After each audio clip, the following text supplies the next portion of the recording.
وہ شخص جو انبیاء کرام علیہم السلام کی حمایت کے لیے شہر کے پرلے کنارے سے آیا اور اس نے آ کر اپنی قوم سے یہ کہا کہ اے میری قوم، رسولوں کی اتباع میں ہی تمہاری نجات ہے۔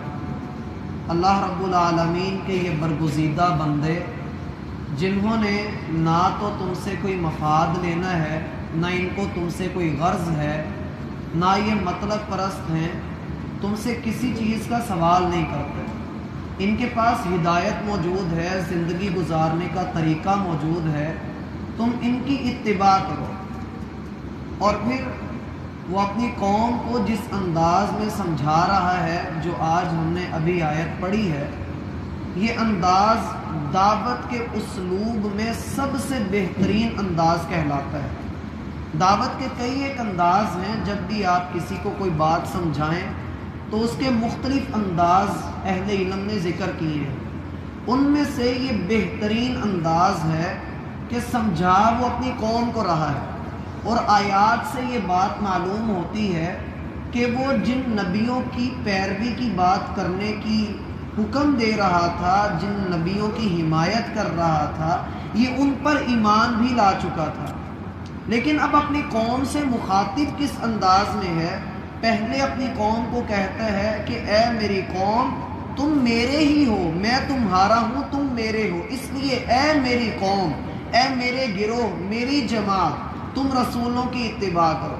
اور اب بات اپنے اوپر لے آیا ہے، وما لیا، اور مجھے کیا ہے، مجھے کیا وجہ ہے، مجھے کیا رکاوٹ ہے اللہ کی عبادت کرنے میں؟ کون سی چیز مانے ہے، کس چیز نے مجھے روکا ہے اس اللہ کی عبادت کرنے سے کہ لا اعبد؟ کیا وجہ ہے، کس دلیل کی بنا پر میں اللہ کی عبادت کو چھوڑ دوں، اس ذات کی عبادت کو چھوڑوں کہ اللہ دی فاطرانی، جس نے مجھے پیدا کیا ہے؟ میرے پاس ایسی کون سی دلیل ہے کہ جس کو لے کر میں یہ کہوں کہ جی میں نے اللہ کی عبادت نہیں کرنی؟ حالانکہ عبادت کون نہیں کر رہا؟ قوم عبادت نہیں کر رہی، عبادت تو قوم کے بڑے سردار نہیں کر رہے، انکار رسالت تو قوم کے عوام نہیں کر رہے، یہ بندہ تو قوم کے ساتھ بات کرتے ہوئے یہ کہہ رہا ہے کہ بھائی تمہیں کس چیز نے روکا ہے؟ لیکن انداز کیا ہے کہ مجھے کیا چیز روک رہی ہے اللہ کی عبادت کرنے سے جس ذات نے مجھے پیدا کیا ہے؟ یہ اپنے اوپر بات لے آنا۔ مثلاً بسا اوقات ایسا بھی ہوتا ہے کہ ہم یہ کہیں، کسی کو دعوت دیں، 4 بندے بیٹھے ہوئے ہیں، ان میں سے 2 بندے ایسے ہیں جو جھوٹ بولتے ہیں، تو ہم ان کو یہ نہ کہیں کہ تم دونوں جھوٹ بولتے ہو، ہم یہ کہیں کہ ہمارے معاشرے کے اندر ہم لوگ کتنا جھوٹ بولتے ہیں۔ اپنے اوپر بھی بات لے آئیے، اس کا فائدہ یہ ہوگا کہ جو 2 غلطی والے ہیں ان کو بھی غلطی کا احساس ہو جائے گا، اور جو غلطی نہیں کرتے وہ الرٹ بھی ہو جائیں گے۔ رسول اللہ صلی اللہ علیہ وسلم کا یہی انداز تھا، نومینیٹ کر کے، کسی کا نام لے کر، متعین کر کے کسی شخص کی اصلاح کرنا، یہ بسا اوقات فتنے کا سبب بن جاتا ہے۔ اور اگر آپ کسی کی اصلاح کرنا ہی چاہتے ہیں، آپ کو کسی کی غلطی معلوم ہی ہے، تو آپ پر لازم ہے کہ آپ 2 کام کریں۔ پہلا یہ کہ آپ اس کا عیب چھپائیں، آپ اس کی غلطی پر پردہ ڈالیں۔ من ستر مسلمن، آج آپ کسی مسلمان کی غلطی پر، خامی پر پردہ ڈالیں گے، سترہ اللہ یوم القیامہ، کل کو آپ کی خامیوں پہ رب تعالی پردہ ڈالے گا۔ آپ پر لازم ہے کہ آپ اس کی غلطیوں پر، اس کی خامیوں پر، اس کے عیوب پر پردہ ڈالیں، کیونکہ مومن کا آئینہ ہوتا ہے، اور آئینہ کسی کے عیوب دوسرے کو نہیں بتاتا۔ عزتوں کے محافظ بنیے۔ اور دوسرا کام آپ کا یہ ہے، آپ اس بندے کو سائیڈ پر بٹھا کر اس کی غلطی کی اصلاح طریقے سے کر دیجئے۔ آپ کا یہ کام اللہ رب العالمین کے ہاں اس قدر و منزلت والا ہے کہ نبی صلی اللہ علیہ وسلم کا فرمان ہے کہ اگر آپ کی وجہ سے ایک بندہ ہدایت اختیار کر لیتا ہے، دنیا جہان بھی ایک طرف آپ کو مل جائے، اس کی ہدایت کا وہ مقابلہ نہیں کر سکتا۔ وَمَا لِيَ لَا أَعْبُدُ الَّذِي فَطَرَنِي۔ یہ شخص اپنی قوم سے سوال کر رہا ہے کہ بتاؤ کون سی چیز مانے ہے اس رب کی بندگی کرنے میں جس نے ہمیں پیدا کیا۔ ہم نے سورہ فاطر میں پڑھا تھا الحمدللہ، الذی الحمدللہ فاطر السماوات، ہم نے یہ آیت پہلی آیت تھی سورہ فاطر کی، ساری تعریف اللہ کے لیے ہے۔ فاطر السماوات، وہ اللہ جو آسمانوں کو بنانے والا ہے، زمین کو بنانے والا ہے۔ یہاں پر بھی وہی الفاظ ہیں، فطرنی، اس اللہ نے مجھے پیدا کیا ہے۔ معلوم کیا ہوا؟ فطر کا معنی میں نے اس وقت بھی بتلایا تھا، کسی چیز کو اثر نو ایجاد کرنا، جس کی پہلے کوئی تخلیق نہ کی گئی ہو، جس کے لیے کوئی نمونہ موجود نہ ہو، سیمپل موجود نہ ہو، اپنی حکمت سے کسی چیز کو ایجاد کرنا، یہ صرف اللہ کا خاصہ ہے، یہ اللہ کی صفت ہے۔ اور یہ شخص کہہ رہا ہے کہ کس چیز نے مجھے اللہ کی بندگی کرنے سے روکا، جبکہ وہی اللہ میرا پیدا کرنے والا ہے۔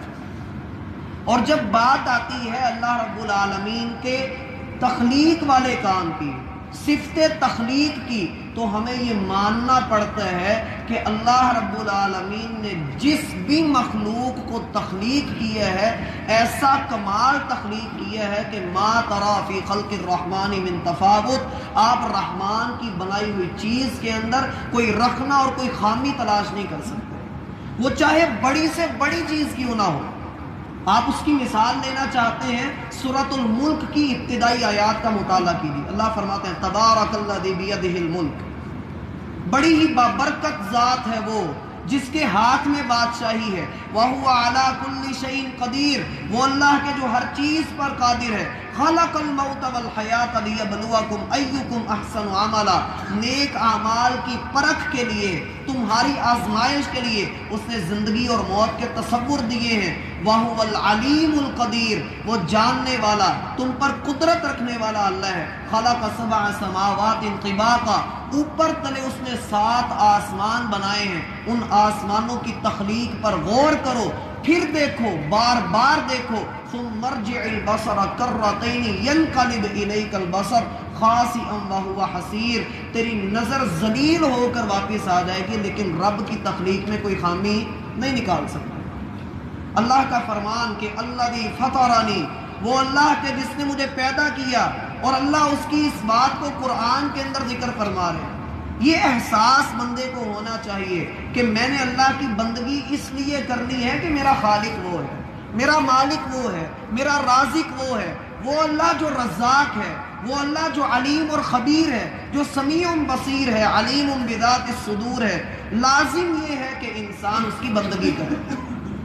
اور ہم قرآن کی ابتدا کے اندر ہی اس دعوے کو بھی پڑھتے ہیں کہ الحمدللہ، ساری تعریف اللہ کے لیے ہے۔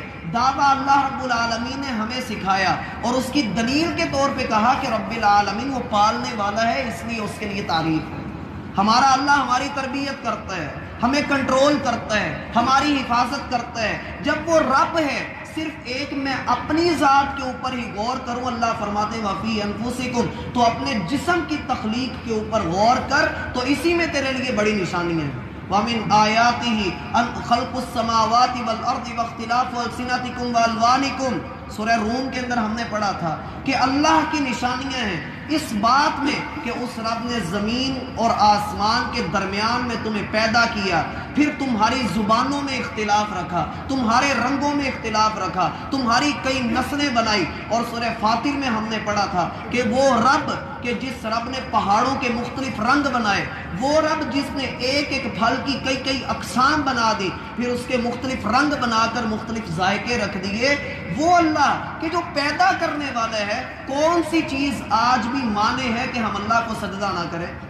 کون سی چیز روکتی ہے؟ اگر کوئی اور دعویٰ کرتا ہے کہ فلاں بھی خالق ہے، فلاں بھی عبادت کے لائق ہے، تو لائیے دلیل دیجئے کہ کس نے کیا بنایا ہے، کس نے کون سی تخلیق کی ہے، کون ہے جو عالم ہے، کون ہے جو قادر ہے؟ اللہ کے علاوہ کوئی بھی نہیں۔ اس لیے یہ بندہ اپنی قوم کو سمجھا رہا ہے کہ اپنے اندر اپنے ضمیر سے سوال کرو، اپنے دل سے پوچھو تو صحیح کہ کون سی ایسی چیز ہے جو اللہ کی بندگی کرنے سے ہمیں روکتی ہے، جبکہ ہم مانتے ہیں کہ اللہ نے ہمیں پیدا کیا۔ اور یہ ان کی دکھتی رگ کو پکڑ رہا ہے، ان کے ویک پوائنٹ کو پکڑ رہا ہے، کیونکہ پیچھے وہ کہہ چکے ہیں ما انزل الرحمن من شیء، رحمان نے کوئی شے نازل نہیں کی۔ یہ اسی بیس پر ان سے مخاطب ہے کہ تم جب مانتے ہو کہ رحمان ہے، رحمان تخلیق کرنے والا ہے، رحم کرنے والا ہے۔ جب اس نے اپنی رحمت سے تمہارے پاس نبی بھیجے ہیں، وہ تمہیں اللہ کی بندگی کے طریقے سکھاتے ہیں، تو بتاؤ اب تم مانتے کیوں نہیں؟ صرف اس وجہ سے کہ نبیوں کے پاس پیسہ نہیں ہے، صرف اس وجہ سے کہ ان کے پاس اولادیں موجود نہیں ہیں، یا وہ غریب لوگ ہیں، مسکین لوگ ہیں، اس لیے رکے ہوئے ہو؟ تو یہ کوئی رکنے والی بات نہیں۔ یاد رکھیے اللہ کے رسول کا فرمان ہے، بدا الاسلام غریبا وسیعود غریبا فطوبى للغرباء، صحیح بخاری میں آتا ہے، اللہ کے رسول فرماتے ہیں کہ اسلام جب شروع ہوا تھا تو غریبوں سے شروع ہوا تھا، غریب لوگوں کے پاس تھا، وسیعود غریبا، اور جب یہ مٹ رہا ہوگا، لوگ اسلام سے نکل رہے ہوں گے اپنی دنیا کو لینے کے لیے، وہ دین کو کوڑیوں کے بھاؤ بیچ دیں گے، اس وقت بھی دین غریبوں کے پاس ہی ہوگا۔ فطوبى للغرباء، خوشخبری ہے ایسے غریبوں کے لیے جو 500 سال پہلے جنت میں داخل کر دیے گئے۔ فطوبى للغرباء۔ پھر آگے وہ بندہ کہتا ہے وَإِلَيْهِ تُرْجَعُونَ، جب تم اس بات کا جواب نہ پا سکو تو یہی سوچ لینا کہ رب تعالیٰ کی طرف تم نے پلٹ کر جانا ہے، تم نے اللہ کے پاس جانا ہے، چاہے کوئی آئے یا نہ آئے۔ قرآن کے اندر اللہ رب العالمین کا فرمان ہے، ان کل من فی السماوات والارض الا آتی الرحمن عبدا، زمین و آسمان میں جو کچھ بھی ہے کل قیامت کے دن وہ اللہ کے سامنے آئے گا، وہ اللہ کے سامنے پہنچ جائے گا، طوعا او کرہا، چاہے وہ اپنی خوشی سے آئے چاہے اپنی ناخوشی سے آئے۔ جب اللہ نے آواز دے دینی ہے، جب پکار پڑ جانی ہے، پھر سب کو نکلنا پڑے گا، سب کو جانا ہی پڑے گا۔ وَإِلَيْهِ تُرْجَعُونَ، یہ نہ سمجھو کہ اللہ نے تمہیں بلا وجہ ہی پیدا کیا ہے، اللہ کی طرف تم نے لوٹنا ہی لوٹنا ہے۔ میرا بھائی آپ کا ایک ایک عمل، عام طور پہ ہم لوگ بھی یہ کہتے ہیں کہ لوگوں کو چکر نہیں دینے چاہیے، وگرنہ یہ چکر بندے کے پاس گھوم کر آ جاتے ہیں۔ انسان جو رب کو چکر دینے کے چکر میں ہے، اس کو یہ نہیں پتا کہ جب میں چکروں میں پھنس گیا تو میں نے واپس پلٹ کے رب کے پاس ہی جانا ہے۔ اور اللہ رب العالمین کا فرمان ہے، ہم اکثر مغرب اور عشاء کی نماز کے اندر وہ آیات سنتے ہیں، افحسبتم انما خلقناکم عبثا وانکم الینا لا ترجعون، کیا تم لوگوں نے یہ گمان کیا ہے کہ ہم نے تمہیں بلا وجہ ہی پیدا کیا ہے؟ عبث کہتے ہیں بلا وجہ بیکار چیز کو۔ اللہ فرماتے ہیں تم سمجھتے ہو، تمہارا گمان یہ ہے کہ ہم نے تمہیں بیکار پیدا کیا ہے، وَأَنَّكُمْ إِلَيْنَا لَا تُرْجَعُونَ، اور تم ہماری طرف لوٹائے نہیں جاؤ گے۔ فَتَعَالَ اللَّهُ الْمَلِكُ الْحَقِّ، وہ اللہ جو حق بھی ہے، مالک بھی ہے، بادشاہ بھی ہے، اس کی طرف تم نے لوٹائے جانا ہے۔ تم اللہ کے در پہ جاؤ گے، تمہیں وہاں پر جا کر ایک ایک کرتوت کی خبر دی جائے گی۔ جب وہ اپنی قوم کو یہ بات سمجھا رہا ہے تو میرا بھائی ہمارے لیے بھی اس میں سبق ہے۔ ہم دیکھیں ہمیں کون سی چیز اللہ کی بندگی سے روک رہی ہے؟ صرف ہماری رسمیں، ہمارے رواج، یا ہماری ذہنی خواہشات، ہماری اولادیں، ہمارے بیوی بچے، یا ہمارے سونے چاندی کے ڈھیر؟ اللہ فرماتے ہیں زُيِّنَ لِلنَّاسِ حُبُّ الشَّهَوَاتِ مِنَ النِّسَاءِ وَالْبَنِينَ وَالْقَنَاطِيرِ الْمُقَنطَرَةِ، کتنے لوگوں کو اس بات سے محبت ہے، کبھی وہ اپنی بیوی سے محبت کرتے ہیں، اپنی خواہشات سے محبت کرتے ہیں، بیٹوں سے محبت کرتے ہیں، سونے چاندی کے ڈھیر سے محبت کرتے ہیں، اپنی پراپرٹی سے محبت کرتے ہیں، اور اپنی گاڑیوں سے محبت کرتے ہیں۔ یہ 6 محبتیں ہیں جو انسان کے پاؤں میں بیڑیاں بن جاتی ہیں۔ اللہ فرماتے ہیں ان سے کہیے، قل، ان سے کہیے، اُنَبِّئُکُم بِخَیْرٍ مِّن ذَلِکُم، ان 6 چیزوں سے بڑھ کر بہترین مال کی خوشخبری نہ دوں، بہترین چیز کی طرف رہنمائی نہ کرو؟ لوگوں نے کہا ضرور، فرمایا للذین اتقوا عند ربہم، وہ لوگ جو اپنے رب کی ناراضگی سے ڈر جاتے ہیں، اللہ نے ان کے لیے جنتیں تیار کر کے رکھی ہیں، ان کے لیے وہاں پر پاک باز بیویاں ہیں، اور سب سے بڑھ کر یہ کہ خالدین فیہا ابدا، وہاں ہمیشہ ہمیشہ رہے، ورضوان من اللہ، اور اللہ رب العالمین کی طرف سے ان کو رضا مل جائے گی۔ جنتی جب جنت کے اندر داخل کر دیے جائیں گے، صحیح مسلم کے اندر آتا ہے، اللہ سبحانہ و تعالی جنتیوں سے کہیں گے، جنتیوں کیا کچھ تم اور بھی چاہتے ہو؟ کیا تمہیں کسی چیز کی طلب ہے؟ آگے سے جنتی جواب دیں گے، اے اللہ کیا تو نے ہم پر احسان نہیں کیا؟ ہمیں جنت میں داخل کر دیا، ہمیں جہنم سے بچا لیا، جنت میں ہم جو مانگتے ہیں ہمیں تو دے دیتا ہے، اللہ کیا اس سے بڑھ کر بھی کوئی چیز ہے؟ آپ علیہ السلام فرماتے ہیں کہ اس وقت اللہ اپنے چہرے کا دیدار کروائیں گے اور فرمائیں گے کہ جنتیوں آج کے دن میں تم سے راضی ہو گیا، فلا اسخط لکم ابدا، اب میں کبھی تم سے ناراض نہیں ہوں گا، اور یہ سب سے بڑا جنت کے اندر ملنے والا انعام ہوگا۔ اس لیے بندے کو چاہیے کہ بندہ اللہ کی طرف پلٹے قبل اس سے کہ اللہ رب العالمین خود اس کو اپنی طرف پلٹا لے۔ فَفِرُّوا إِلَى اللَّهِ، اللہ کی طرف بھاگیے، إِنِّي لَكُمْ نَذِيرٌ مُبِينٌ، ہم اس کی طرف سے آپ کو آپ کے انجام سے باخبر کرنے والے ہیں۔ اللہ ہمیں سمجھنے کی توفیق عطا فرمائے۔